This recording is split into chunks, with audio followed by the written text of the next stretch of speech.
I'm Matt Tench. You know, home is where we live in the present, reflect on the past, and make decisions about who we're going to be in the future. There may come a time in your life where you decide for you, your family, or your business, you need to change locations to best suit who you are at the time. I've had the opportunity to represent many people in various circumstances throughout my life, and I want you to know that no one takes this more seriously than I do. I know that your home or your business location is one of the most critical issues you'll ever face in your life. For many of you, it's your most valuable asset. So if that time should come, I want you to know I'm your realtor. Call me at 513-464-9836. You care to tell a little bit about yourselves? Yeah, so I am Chelsea. I'm Chloe.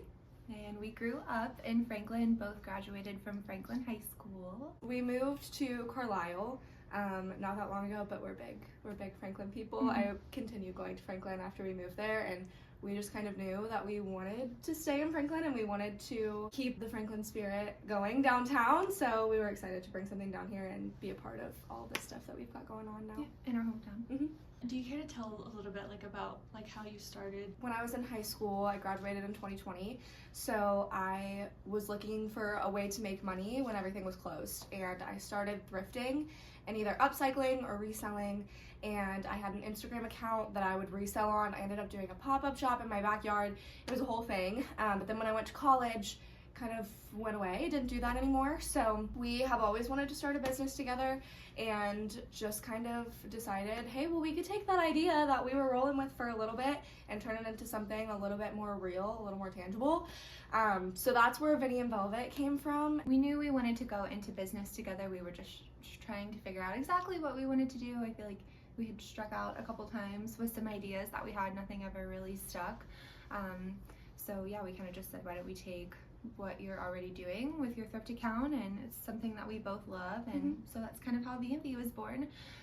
Fizzy came about kind of by chance, actually. So the location that we're in, it used to be a restaurant. It was laid out kind of like seating area and then a kitchen area on the other side, but it had two separate entrances. So we kind of had just sealed off what used to be the kitchen side and weren't going to use that for retail or anything like that.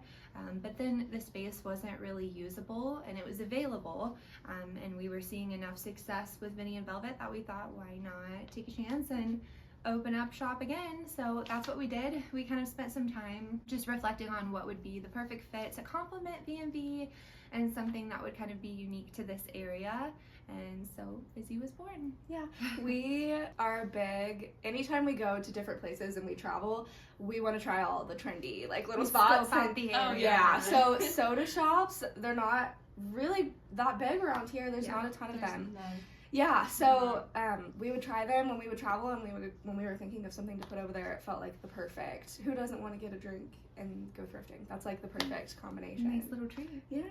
You guys have people from Wright State all the way from there coming here just to visit your shop. It's very clear that your shop, it's unique in itself. Not a lot of cities have what you guys are doing. You started Lucky Star, right? Yeah, so Lucky Star, that's right back there. I, like I said earlier, just always loved thrifting and all that stuff, and I kind of always had the passion to start some kind of boutique or something before we even started having conversations about Vinnie and Velvet.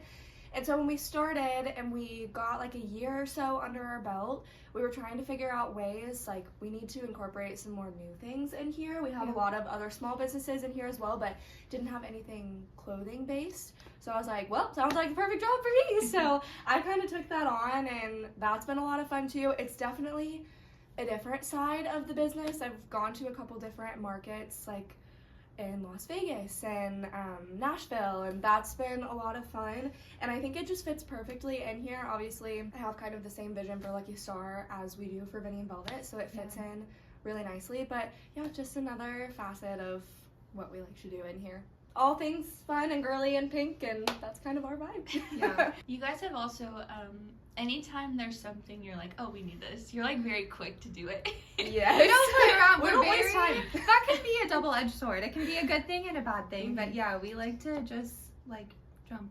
We like to go after something if we think it's gonna work. If we see something trendy on social media, it's in here by the next week. Where we don't wait. Because trends move so quickly. Like, I feel like you always have to be ahead of it, and something's in and then it's out before you even realize. So we always try to stay one step ahead what is out there and try to bring the new trendy things before people see it somewhere else, and then it's available at Walmart and Amazon and everywhere. And I think it's helpful too that we're 8 years apart. So we see a different side of... that's what's cool now. That's what the kids are doing these days. We see a very different side of social media. So I think we can cover a wider age range because we just have such different things we see online. So. Yeah, so there's something for everyone here. When I came in here one time, you guys had a rack full of Taylor Swift stuff because it was around her tour.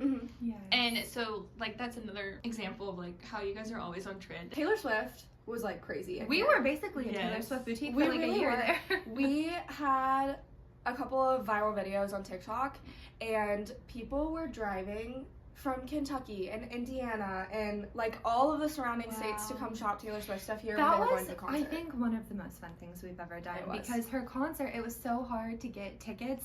They went crazy. So we had a Taylor Swift event here, and I think it was on the night of one of her concerts in Cincinnati, but nobody could get tickets to that.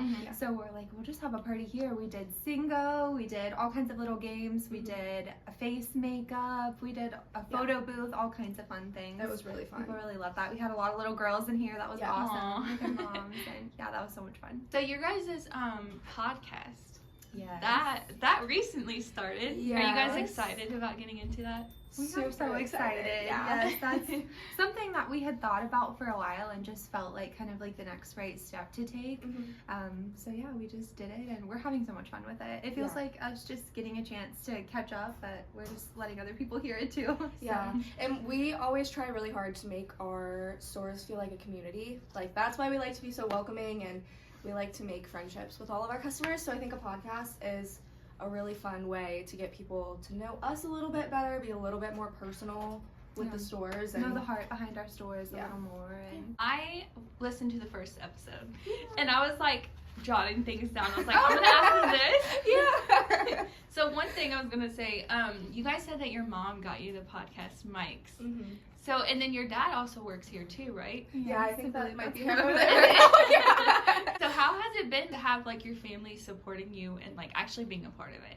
It's the best. When we first opened, our 3 employees were us 2 and our mom.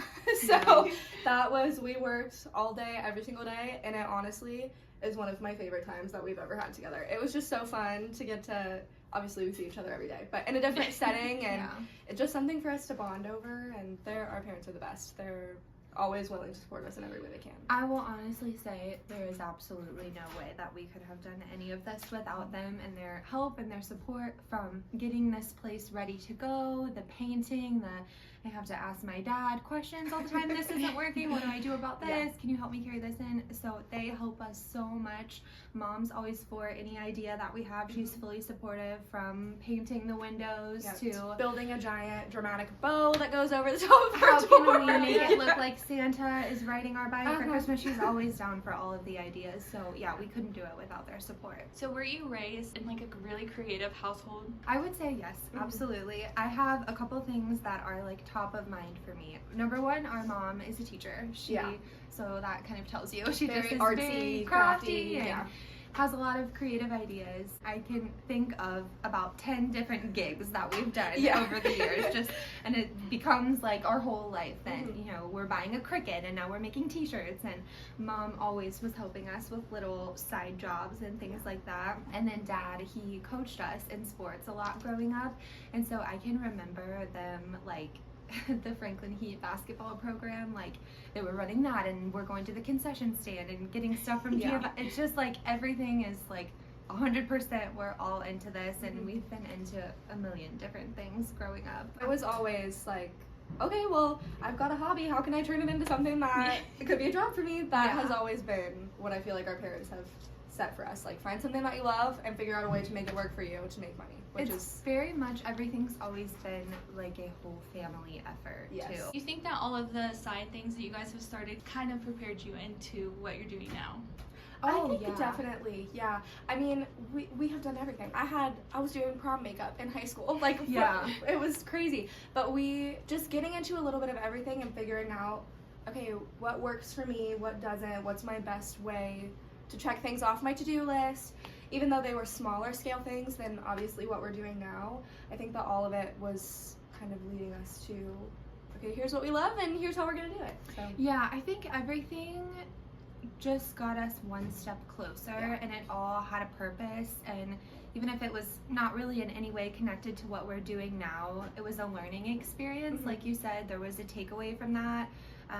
Even the things that felt like failures and were harder experiences, I think they shaped us and led us to this, which we know feels 100% right now. We're doing what we're supposed to be doing. So I definitely want to learn more about how you guys started. What were you thinking whenever you were looking through all these businesses down here? I'm trying to think back to what we the first thing that we were stuck on before we even knew exactly what we were doing is, what is our name going to be? And that was such a sticking point. Like, eventually I remember saying, like, does it even matter? Like, does it even matter? I'm looking back, like, well, let's just pick a name. We're not gonna 100% like any of them. So that took a while, and there's a whole story behind that too. But then we kind of started, I think, with like a color scheme almost, kind of branding and what we wanted our vision to be. We definitely looked at other boutiques, had some takeaways from that, and things that we liked. We knew we wanted it to be very colorful, and I guess just kind of put that on paper. And once we settled our branding, it made the vision of what it was going to look like in here a lot easier for us. And I remember when we were looking down at all the buildings through here, we went through the one that we're in now, and I think I said this on the podcast, but we left, and I was like, that is the one. I see the vision. It's going to be perfect. We could put pink here. There will be disco balls in that corner. I could see cowboy hats on this wall. And I said, absolutely not. We walked out, and Chelsea's like, no.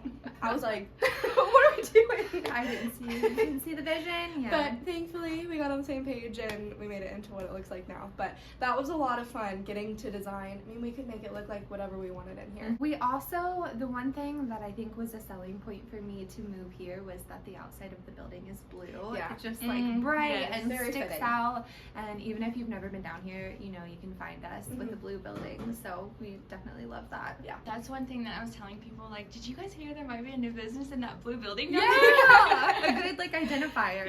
It is a good spot too. Like, you're right in downtown. Is that something that you guys were like adamant about, like it has to be downtown, or not at all? We definitely wanted to be downtown. Like Chloe said, we had looked at a few different locations.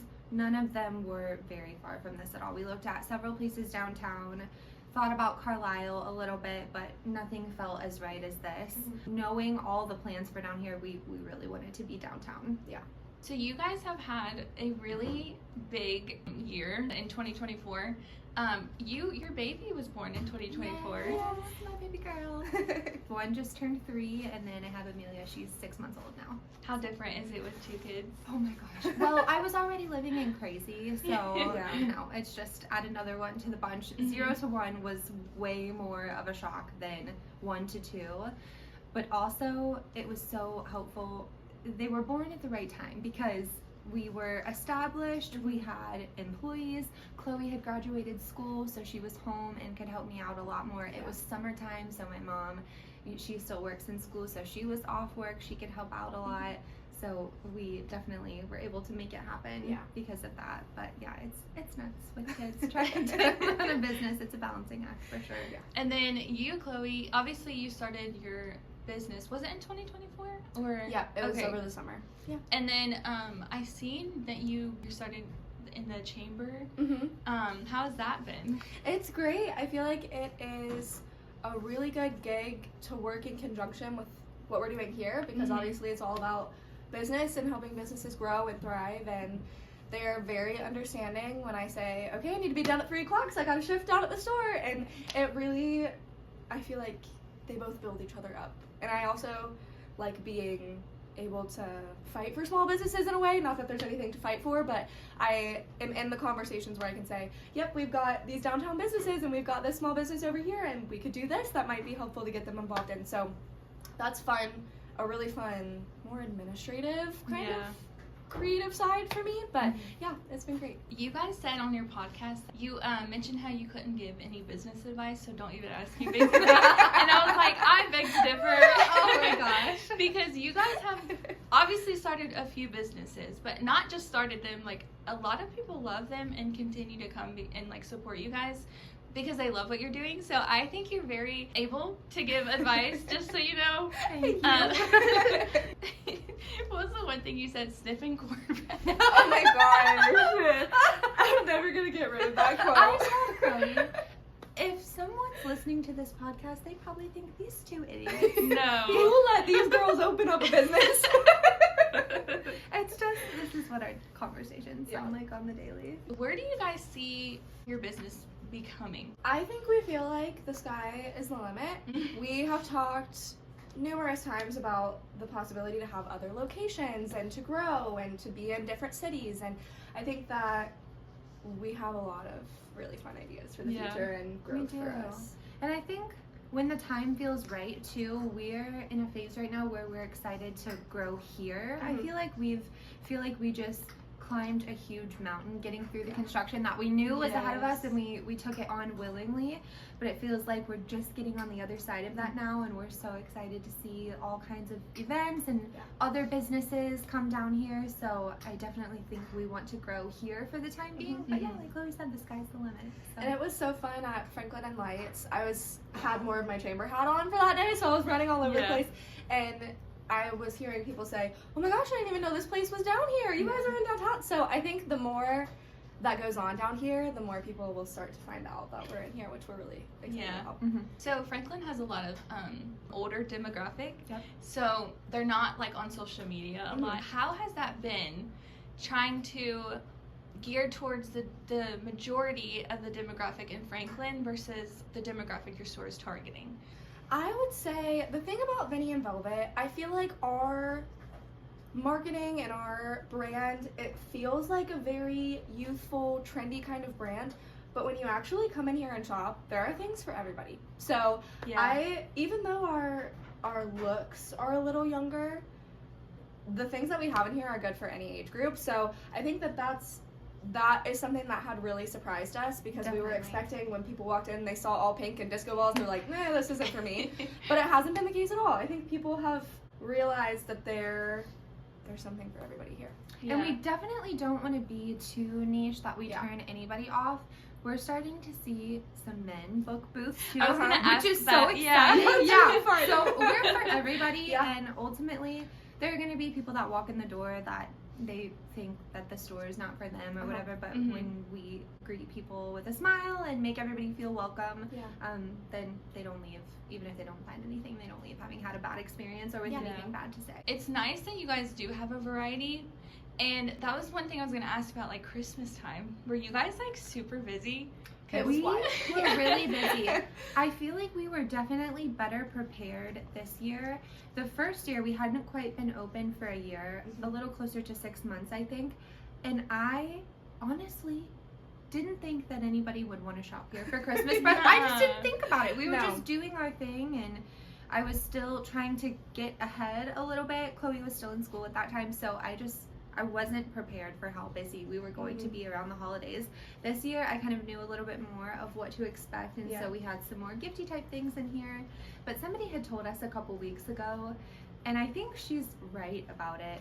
She said that she feels like people shop at V&B more for themselves, like they're looking for gifts for themselves, you know, which I think it can kind of be true, just little knickknacks and things like that.